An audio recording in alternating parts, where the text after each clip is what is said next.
నాయకత్వం వహించే నాయకులే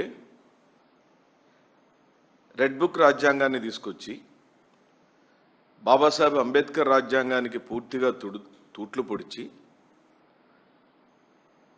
ఇది ప్రజాప్రభుత్వం కాదు, మనం ప్రజాస్వామ్యంలో ఉన్నామా లేదా అనే అనుమానం కలిగించే విధంగా ఒక రాచరికపు వ్యవస్థని రాజులు పరిపాలించిన రోజుల్లో ఎలాంటి హింసలకు ప్రజలకు గురయ్యేవాళ్ళో, ఎలాంటి బాధలకు గురయ్యేవాళ్ళో ఈ రోజున అదే పరిస్థితి రాష్ట్రంలోకి వచ్చేసింది.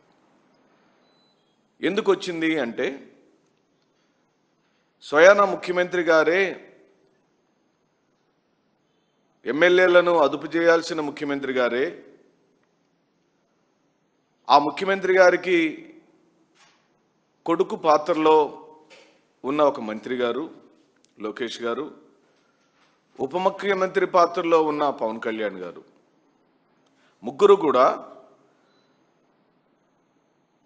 మనం ప్రజాస్వామ్యంలో ఉన్నాము, ఇది ప్రజల యొక్క ప్రభుత్వము, ప్రజలకు కస్టోడియన్గా ఉన్నామే కానీ రాచరిక వ్యవస్థ కాదు అనే విషయాన్ని ఏ ఒక్క రోజు కూడా కింది సిబ్బందికి అనగా పోలీసు వ్యవస్థకు, రెవెన్యూ వ్యవస్థకు, మరి ముఖ్యంగా ప్రజలచే ఎన్నుకోబడిన ప్రజాప్రతినిధులకు చెప్పటంలో, నేర్పించటంలో పూర్తిగా అలక్ష్యాన్ని చేశారు.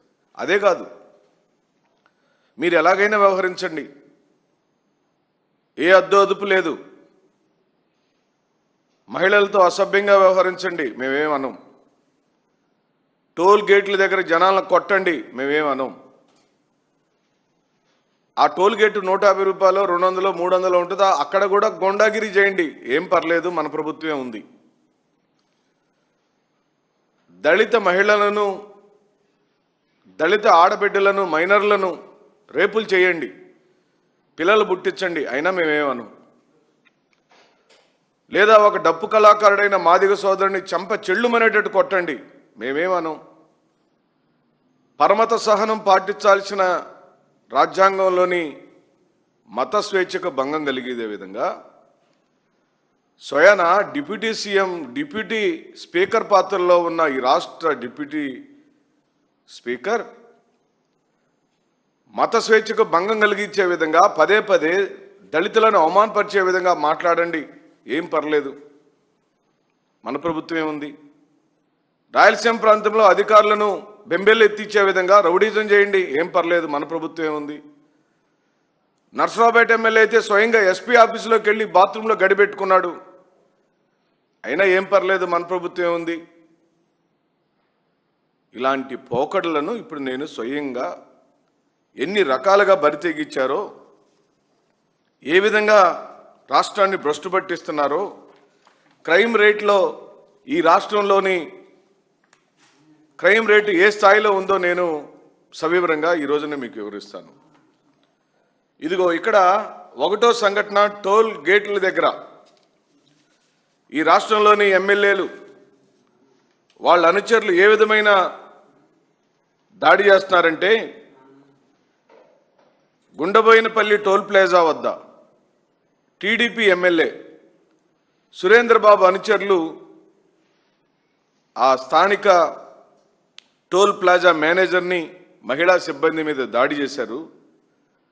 ఆ మహిళా సిబ్బందిని కారులో తీసుకెళ్ళిపోయి కిడ్నాప్ చేశారు, భయభ్రాంతులు చేశారు. అక్కడే ఉన్న ఎమ్మెల్యే కనీసం కారు దిగలేదు కాదు కదా, వాళ్ళని వారించిన కార్యక్రమం కూడా జరగలేదు. ఇంకో సంఘటన నంద్యాల జిల్లా రుద్రవరం టోల్ ప్లాజా వద్ద ఎమ్మెల్యే బుడ్డా రాజశేఖర్ రెడ్డి అనుచరులు ఇక్కడ కూడా సేమ్ కిడ్నాప్ చేశారు. ఎందుకంటే అతను అడిగిన పాపం ఏంటి, టోల్ గేట్ కట్టమని అడిగాడు. సాధారణంగా ఎమ్మెల్యే స్టిక్కర్ ఉండినప్పుడు, ఎమ్మెల్యే గారు కారులో ఉండినప్పుడు ఎక్కడ కూడా టోల్ గేట్లు తీసుకోవటం లేదు. ఎమ్మెల్యే గారు కారులో లేని పక్షంలో మాత్రం టోల్ సిబ్బంది టోల్ గేట్ కట్టమని అడుగుతారు. మేము కూడా ఎమ్మెల్యేలుగా పనిచేశాం. స్వయాన నా సతీమణి కారులో ప్రయాణిస్తున్నా కూడా, ఆ కారుకి స్టిక్కర్ ఉన్నా కూడా టోల్ గేట్లు కట్టించుకున్నటువంటి చరిత్ర ఉంది. అది సర్వసాధారణమైనటువంటి టోల్ గేట్ రూల్స్ ప్రకారం జరిగే ప్రక్రియ. ఎమ్మెల్యే లేనప్పుడు ఆ స్టిక్కర్లో ఉన్న కార్లు అనుచరులు ప్రయాణిస్తున్నప్పుడు ఇక్కడ ఏ విధంగా టోల్ గేటు కట్టకుండా ఎగనామా పెట్టాలని ప్రయత్నం చేశారు, అడిగినందుకు కొట్టడం, కిడ్నాప్ చేయటం. ఇది రెండో సంఘటన. ఇక తెలుగుదేశం పార్టీ ఎమ్మెల్యేల యొక్క పైచాచికత్వం, వాళ్ళ యొక్క రాసలీల స్థాయి ఏ విధంగా వెళ్ళిందంటే, ఓ దళిత ఎమ్మెల్యే చిత్తూరు జిల్లా సత్యవేడు స్థానిక శాసనసభ్యుడు టీడీపీ మహిళా విభాగం అధ్యక్షురాలతో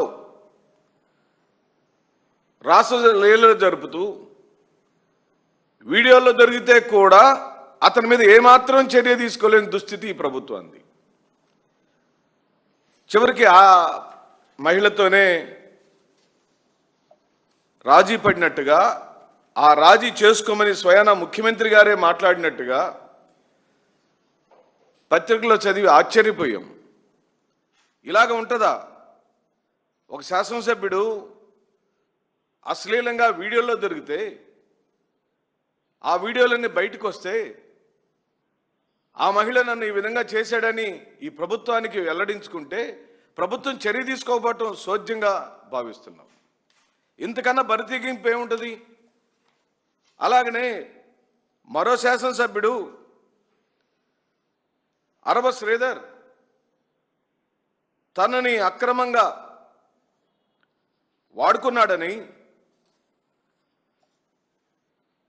పెళ్లి చేసుకుంటానని మోసం చేశాడని పదే పదే ఆ పాపం వీడియోల ముందుకొచ్చి పవన్ కళ్యాణ్ గారిని వేడుకుంటుంది, న్యాయం చేయమని అడుగుతుంది. ఆయన నన్ను పెళ్లి చేసుకుంటానన్నాడు కాబట్టే నేను పరిచయం పెట్టుకున్నానని ఆ మహిళే స్వయంగా చెబుతున్నప్పుడు, ఆ మహిళని రోడ్డు మీద ఓ కాపు కులానికి సంబంధించిన వ్యక్తి కర్ర తీసుకొని దళిత మహిళని ఆ విధంగా కొడుతుంటే ఎక్కడైనా పవన్ కళ్యాణ్ గారు ఒక్క మాట అయినా మాట్లాడారా అని అడుగుతున్నాం. మహిళలకు న్యాయం చేస్తామని, మహిళా పక్షపాతులమని, మహిళల కోసం నేను ఎలాగైనా నిలబడతానని చెప్పిన పవన్ కళ్యాణ్ గారు ఎక్కడికి పోయారు, ఏమైపోయారు? ఈరోజు వరకు అరవ శ్రీధర్ మీ శాసనసభ్యుడు చేసిన ఆ దారుణ పన్నాగాన్ని ఎందుకు మీ పార్టీ వైపు నుంచి చర్యలు తీసుకోలేదని అడుగుతున్నాం. ఇది కూడా కూటమిలోని అంతర్భాగమే. ఇంకా పైగా ఆ మహిళ మీద దాడి జరిగితే కూడా ఈ రోజు వరకు దాన్ని ఖండించలేదు.